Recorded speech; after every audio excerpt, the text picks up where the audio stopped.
Ao se pronunciar durante evento promovido pela ASFAV, Associação de Familiares e Vítimas do 8 de janeiro, o deputado André Fernandes relatou como, mesmo sem participar dos atos, é investigado pelo ministro Alexandre de Moraes do Supremo Tribunal Federal em mais uma demonstração de que os inquéritos são políticos. O deputado lembrou que foi o proponente da CPMI que se propunha a investigar o que ocorreu naquela data. Ele disse: a CPI foi justamente porque a gente queria tirar do anonimato o julgamento privado do STF, da Polícia Federal, entre quatro paredes, operação atrás de operação, ninguém sabia o que estava acontecendo. A gente propôs a CPI porque sabia que não tinha nada a temer. Até hoje, sou investigado no STF por um tweet que fiz comentando os atos depois que aconteceram. André Fernandes contou como foi sua experiência de saber que é investigado e não ter acesso aos autos. Ele disse: na alegação, a Polícia Federal dizia que eu tinha instigado os atos, mas eu tinha comentado os atos. Não tem como instigar o que já aconteceu. Falamos sobre o não direito à defesa, ao contraditório. Entrei com meu advogado, pedimos acesso aos autos para saber do que se tratava, de modo a poder me defender. Recebi uma resposta do Alexandre de Moraes com uma tabela, um formulário enorme para eu preencher e explicar os motivos, porque eu queria ter acesso aos autos, ao meu processo. Se com o parlamentar é assim, eu fico imaginando como é com o povo em geral. O deputado relatou como a proposta inicial da CPI foi desvirtuada. Na CPI houve um sequestro. Primeiro boicotaram, depois perderam força após as imagens do general G. Dias com os manifestantes, os invasores. A CPI tinha que acontecer e eles conseguiram sequestrar a maior parte do Maranhão, colegas de Flávio Dino, que não foi convocado. Na CPI, descobrimos que existiam funcionários do Ministério da Justiça que sabiam o que ia acontecer. É um absurdo. Conseguiram indiciar o ex-presidente Jair Bolsonaro por causa de uma entrevista à TV Bandeirantes em 1999. Esse foi um dos motivos pelos quais indiciaram Bolsonaro. Já o Flávio Dino, que acompanhou de camarote, G. Dias, que participou, esses não foram indiciados. O deputado relatou que os esquemas utilizados para impedir uma investigação honesta na CPMI eram visíveis. Ele disse: não foi surpresa. No dia em que Elisiane Gama apresentou o plano de trabalho, sua irmã ganhou um cargo na Superintendência de Pesca e Agricultura e a relatora conseguiu emplacar o marido para ser presidente em uma empresa pública ligada ao Ministério de Minas e Energia. A troca de cargos ficou visível. Ademais, o parlamentar questionou recentes declarações de Alexandre de Moraes, ministro do STF, e apresentou resultados da CPI, como a exposição pública de contradições, acobertamentos, sabotagens a investigações, ocultação de imagens de câmera de segurança, investigações não conduzidas, perseguições políticas, entre outras. Mais de 2.000 pessoas foram presas em massa a mando do ministro Alexandre de Moraes, do Supremo Tribunal Federal, com a colaboração do Exército Brasileiro, sem o menor respeito a direitos humanos ou ao devido processo legal. Centenas dessas pessoas passaram meses a fio presas e só foram libertadas com medidas cautelares excessivas e arbitrárias, muito piores do que as que são aplicadas a pessoas condenadas por crimes graves. Milhares de famílias continuam sofrendo com as restrições às suas liberdades e seus patrimônios, tudo sob o olhar complacente do Senado Federal. Enquanto cidadãos comuns ficam sujeitos a medidas abusivas, autoridades do governo Lula envolvidas nos fatos do dia 8 de janeiro seguem livres, leves e soltas. O general G. Dias, por exemplo, era o ministro do Gabinete de Segurança Institucional e era responsável pela segurança do Palácio do Planalto e foi filmado no interior do palácio interagindo com os invasores. Até o momento, o general G. Dias não foi preso, não teve seu passaporte apreendido, nem suas contas bloqueadas, nem seus bens ou sua renda apreendidos. Essas medidas cautelares são reservadas a conservadores, que podem sofrer qualquer uma ou várias delas, sem qualquer indício de crime, sem direito à defesa, nem acesso ao devido processo legal. Quando aplicadas a conservadores, as medidas cautelares podem perdurar pelo tempo que desejar o senhor ministro que determina sua aplicação, ainda que as pessoas não tenham foro privilegiado e não estejam, portanto, sujeitas à jurisdição das Cortes Superiores. Apoiadores do ex-presidente Jair Bolsonaro e pessoas que apenas têm um discurso diferente do imposto pelo cartel midiático vêm sendo perseguidos, em especial pelo Judiciário. Além dos inquéritos conduzidos pelo ministro Alexandre de Moraes no Supremo Tribunal Federal, também o ex-corregedor do Tribunal Superior Eleitoral, Luiz Felipe Salomão, criou seu próprio inquérito administrativo e ordenou o confisco da renda de sites e canais conservadores, como a Folha Política. Toda a receita de mais de 29 meses do nosso trabalho está bloqueada por ordem do TSE, com aplauso dos ministros Luiz Roberto Barroso, Alexandre de Moraes e Edson Fachin. Sem a possibilidade de receber a renda de seu trabalho, o jornal corre o risco de fechar. Se você apoia o trabalho da Folha Política e pode ajudar, use o QR Code para doar qualquer quantia para a empresa Raposo Fernandes ou use o código ajude@folhapolitica.org.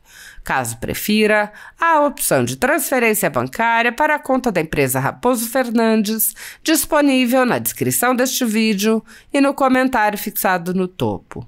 Há mais de 10 anos, a Folha Política faz a cobertura da política brasileira, mostrando atos, pronunciamentos e eventos dos três poderes, quebrando a espiral do silêncio imposta pelo cartel de mídia que quer o monopólio da informação. Pix a ajude@folhapolitica.org. Assista. Bom dia, Cris. Bom dia, meus amigos Sanderson, Júlia, todos que estão aqui nos acompanhando até agora. Antes de falar aqui, parabenizar as FAV, vocês que estão fazendo essa super live, parabéns mesmo. Eu tenho acompanhado nos bastidores do trabalho de todos vocês, lutando pelos patriotas, em defesa dos patriotas, dos nossos amigos que estavam simplesmente lutando pelo Brasil e caíram nessa armadilha e ainda hoje pagam por isso. Então, parabéns, de verdade, que bom. É bom saber que temos vocês nessa luta, tá? Nessa trincheira. Cris, a CPMI, lá atrás, quando a gente teve essa ideia, foi justamente porque a gente queria tirar do anonimato, queria tirar o julgamento privado, se é que eu posso falar assim, estava acontecendo simplesmente Polícia Federal, Supremo Tribunal Federal, fechado dentro de 4 paredes, e o povo não sabia o que estava acontecendo, simplesmente era operação em cima de operação, mas ninguém sabia o motivo, ninguém sabia o que estava acontecendo, ninguém tinha acesso a nenhum sigilo quebrado. A gente propôs a CPMI, sabendo que não tínhamos nada, absolutamente nada a temer. Eu, particularmente, ainda hoje estou como investigado no Supremo Tribunal Federal, por causa de um tweet que eu fiz após o acontecimento. Lá na alegação, a Polícia Federal dizia que eu tinha instigado os atos, só que eu já tinha comentado sobre os atos, então não tem como você instigar algo que já aconteceu. Eu fui falado aqui nos blogs anteriores sobre o não direito à ampla defesa, contraditório. Eu, por exemplo, no início do processo, entrei lá com o meu advogado, pedimos acesso ao processo que estavam me investigando para saber o que é que eu precisava me defender, do que se tratava.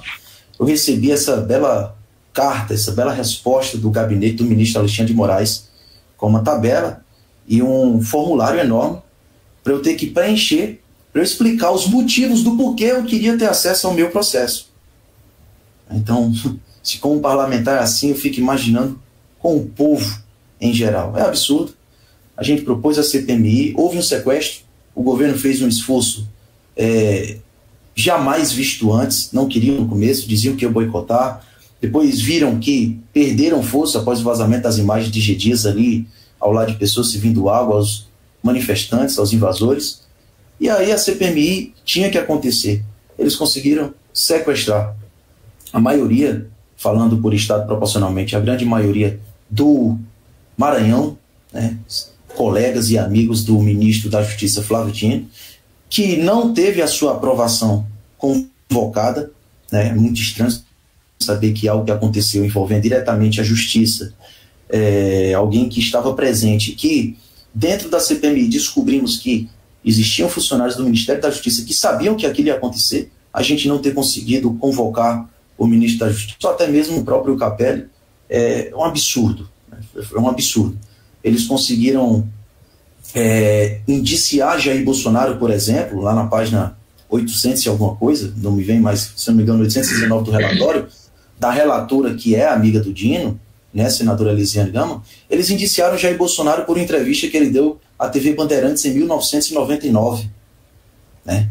Bolsonaro era deputado federal, em uma entrevista, em 1999, tiraram um trecho e colocaram no relatório, e esse foi um dos motivos pelo qual conseguiram indiciar Jair Bolsonaro.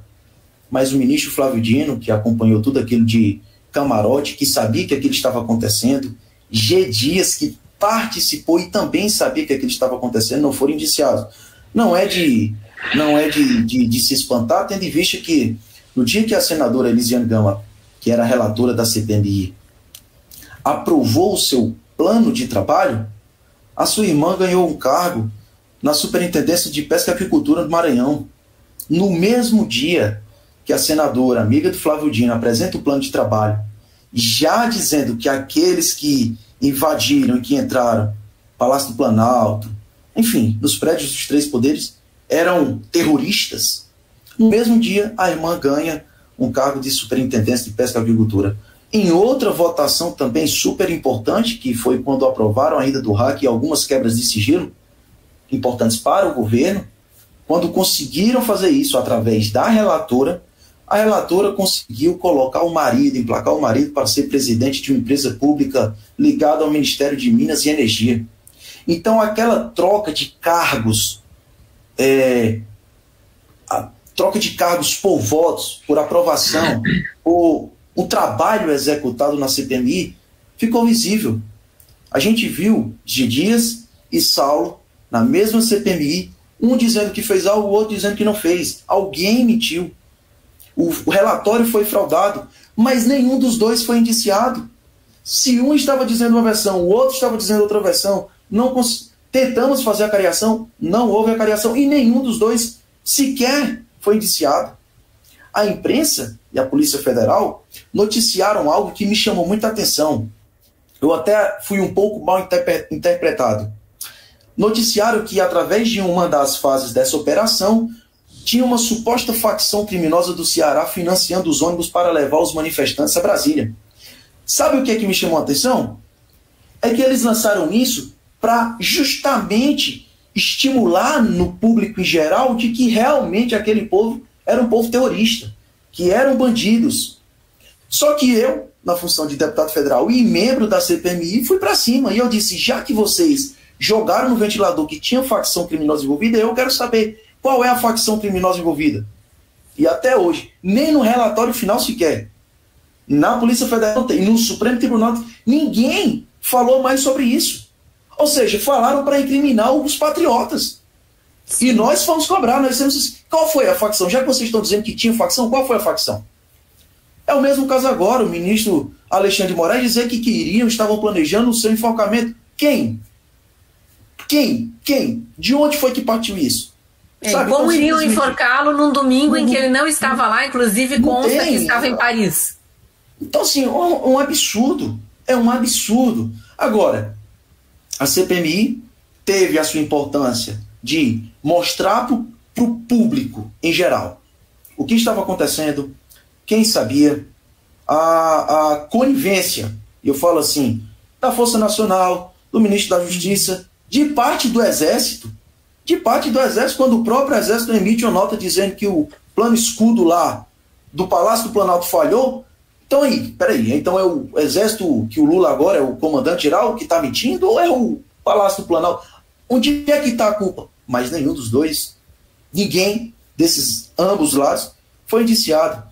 Então, outras claro coisas que eu acho que a CPMI mostrou bem claro que era um projeto de perseguição a todo e qualquer integrante ou integrante do governo Bolsonaro e apoiador, que teve a perseguição a Anderson Torres, agora continuam na cadeia Coronel Naime, Sidney Vasquez, não podemos esquecer dessas pessoas. E isso foi sendo mostrado também pela CPMI, aos trancos e barrancos ali, nas batalhas ali para tentar passar requerimentos, trazer pessoas para depor e diante das negativas, né? Se eles queriam tanto esclarecimento e queriam tanto a verdade, por que não quiseram ouvir as pessoas que deveriam ser ouvidas? A contradição maior, quando a gente dizia que G. Dias estava lá com os invasores, os jornalistas diziam que G. Dias tinha apenas 8 dias como ministro do GSI. E aí eu pergunto, quantos dias tinha Anderson Torres como secretário de Segurança? Quanto tempo ele tinha como secretário de Segurança? A diferença é que um estava nos Estados Unidos e o outro estava com os invasores. Um foi preso de imediato, o outro sequer indiciado ou investigado. Então, dentro da CPMI, a gente conseguiu colocar na balança e mostrar, olha, é o que o governo quer, é uma escalada de poder, eles estão indo com tudo. Lula, até o dia anterior, não tinha planejado a sua viagem ainda. Esse é outro ponto importante. Não tinha, esse é um ponto importante. Mas na véspera, olha só, na véspera, após, e a gente pegando os detalhamentos de tudo que a gente conseguiu através das raríssimas quebras de sigilo. Entrou uns balãozinhos de parabéns aí. Não sei do que se trata, mas parabéns para a CPMI. Vai lá. Eu falei alguma coisa aqui, subiu um balãozinho, eu fiquei até assustado. Pois é. Parece que meu computador está sendo. Mas volta essa questão da viagem do Lula na véspera. Mas vamos lá. Isso é muito importante. Olha, cronologicamente falando, o Ministério da Justiça ficou sabendo, GSI ficou sabendo. Após isso, Lula planejou a sua viagem. Então, assim, cronologicamente, ficaram sabendo, Ministério da Justiça, GSI ficou sabendo, Lula planeja a sua viagem. O oficial que organizou a viagem do Lula no dia anterior à invasão estava no palácio no outro dia. O mesmo cara, tudo isso após saber que ia ter a invasão. Mas, meu Deus do céu, será que não ficou óbvio para o povo Deixa geral? eu acrescentar mais 2 informações que eu recebi de vários dos presos que eu entrevistei que complementam isso aí. Além dessa viagem, o Sanderson sabe, né, o tanto que demanda de trabalho de investigação de polícia previamente para um presidente da República viajar. Não se faz viagem num dia e Lula sai de Brasília e vai para Araraquara na véspera do famoso ou suposto E hoje o prefeito de Araraquara estava dando entrevista no Fantástico. Faz parte da narrativa. Isso só acontece em caso de necessidade. Mas agora, uma viagem assim, vezes. Mas só 2 informações. Foram compradas, eu sei que vocês sabem, centenas de colchões novos para Papuda e para Colmeia antecipadamente. Além de liberarem presos criminosos, condenados, mulheres, traficantes, né? Enfim, com outros crimes nas costas, foram liberadas debochando daquelas senhorinhas que entravam ali na colmeia. Além disso, elas chegam lá na colmeia e se deparam com colchões dentro do plástico, comprados com antecedência. Se isso não indica, não é indício de planejamento prévio, de uma narrativa, né, para receber uma cilada, de uma armadilha, teve a reunião que eu falei lá dentro do quartel do Exército na madrugada, que acampados do QG viram acontecer. Né, pessoas entraram num carro preto, não sabemos se é Flávio Dino, mas a polícia tem que investigar isso. Essas informações precisam vir à tona, né? E tem uma página do Instagram que chegou a ter 1 milhão de inscritos, que pertence a um desses influencers aí dessa milícia digital da qual a Choquei também é parte, agora a gente sabe, que tinha 1 milhão de inscritos, que se chamava Contra Golpe Brasil. Foi criada dias antes e pedia para que os lulistas denunciassem os bolsonaristas que estavam nas manifestações, especialmente na de Brasília.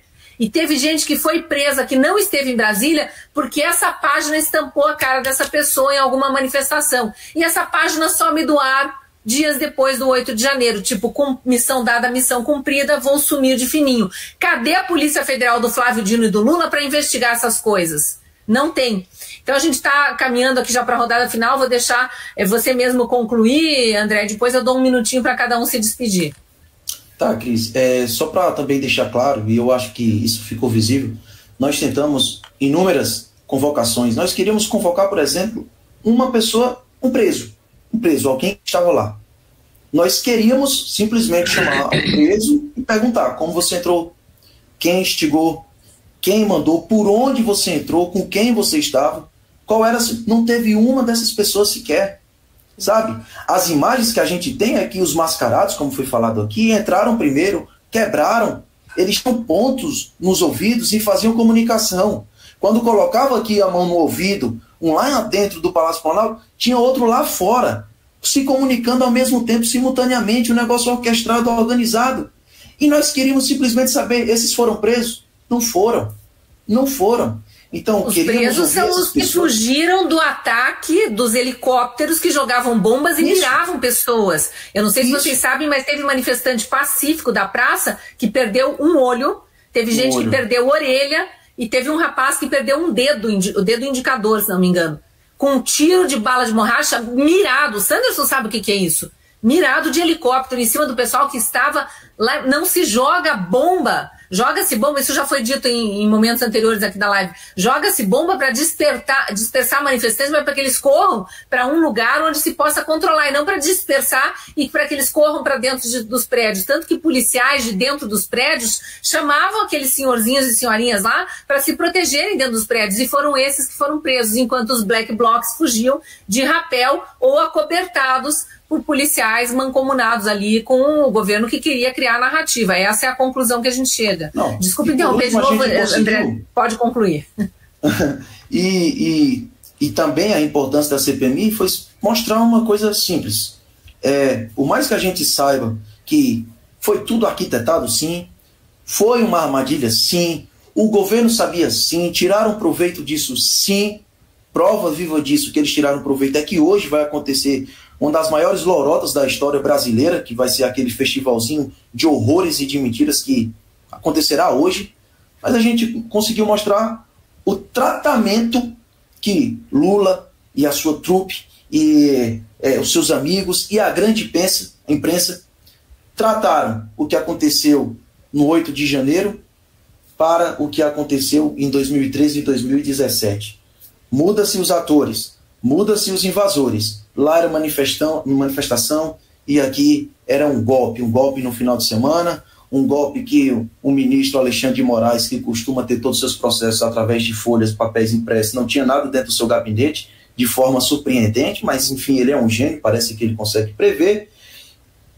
Infelizmente chegamos num ponto em que, e aí eu finalizo aqui falando, chegamos num ponto em que o patriota já pagou com a sua vida. Então, em memória de Clezão, espero que nenhum deputado federal ache que esse assunto esfriou. Outras vidas, outras vítimas estão em perigo. E a gente não pode deixar que isso aconteça. Eu não tenho medo de falar, Alexandre de Moraes tem sangue do Clezão nas suas mãos e não podemos permitir que isso continue acontecendo. O que depender de mim, podem contar comigo mesmo que isso custe meu mandato. Cris, um bom dia para você, Sanderson e Júlia. Beijão, um abração e a todos vocês que estão nos acompanhando. Muito obrigado.